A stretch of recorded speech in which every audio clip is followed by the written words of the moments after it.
क्या अभी भी आप बेरोजगार हैं? एक ही ग्रुप में आपको सारी नौकरियां मिल जाया करें। आप लोग पूछते रहते हैं कि लोकेशन क्या है, नंबर क्या है, किससे रब्ता करना है नौकरी के लिए अप्लाई करने के लिए।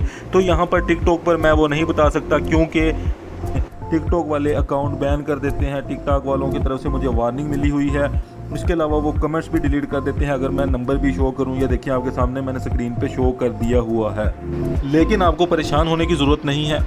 मैंने व्हाट्सएप ग्रुप बना लिया है। उस ग्रुप में आपको रोज़ाना की बुनियाद पर सारी की सारी नौकरियां बताई जाया करेंगी, और अगर किसी को अप्लाई करना नहीं आता तो वहाँ पर उसकी रहनुमाई भी की जाया करेगी। देखिए ये व्हाट्सएप ग्रुप है, इसमें मैं ये वीडियो पोस्ट करने लगा हूँ, लेकिन मैंने इस ग्रुप में पहले ही ये वीडियो फेंक दी है। आपके सामने इस पे नंबर भी शो हो रहा है, सारा एड्रेस शो हो रहा है। आप इनके साथ कॉन्टैक्ट करके रब्ता करके नौकरी हासिल कर सकते हैं।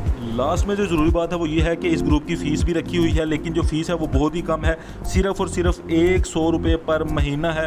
100 रुपये पर महीना है, और आपको रोज़ाना की बुनियाद पर सारी नौकरियाँ एक ही ग्रुप में मिल जाया करेंगी। वो फ़ीस भी सिर्फ इसलिए है कि जो हमारे टीम मेंबर्स हैं वो मेहनत करते हैं, सारी नौकरियां इकट्ठी करते हैं इधर उधर से, तो एक ही ग्रुप में जब डालेंगे तो ज़ाहिर बात है उनको भी पैसे देने होंगे, तो वो उनको पैसे भी देने के लिए ये फ़ीस हमने रखी है। और फीस सिर्फ और सिर्फ 100 रुपये एक महीना की फ़ीस है। जिसने भी ज्वाइन करना है, ये आपको कॉल का बटन नज़र आ रहा होगा, इस पर आपने कॉल नहीं करनी, सिर्फ इस पर आपने व्हाट्सएप एक मैसेज करना है कि हमें ग्रुप में ज्वाइन कर लें, मैं आपको ज्वाइन कर लूँगा। और आपने घबराना नहीं है। जो ये 100 भी नहीं देना चाहते तो ये देखिए आपके सामने ये नज़र आ रहा होगा आपको, इस पर जाके आप फ्री में भी सारी नौकरियाँ देख सकते हैं, बिल्कुल फ्री ऑफ कॉस्ट, कोई पैसे नहीं देने आपने। इधर जाके भी आप फ्री ऑफ कॉस्ट नौकरियां देख सकते हैं। ठीक है, इधर भी मैं नंबर बताता हूं, लेकिन होता ही है कि इधर थोड़ा सा लेट हो जाता है, तो जल्दी से जाएं और ग्रुप ज्वाइन करें। अल्लाह हाफिज़।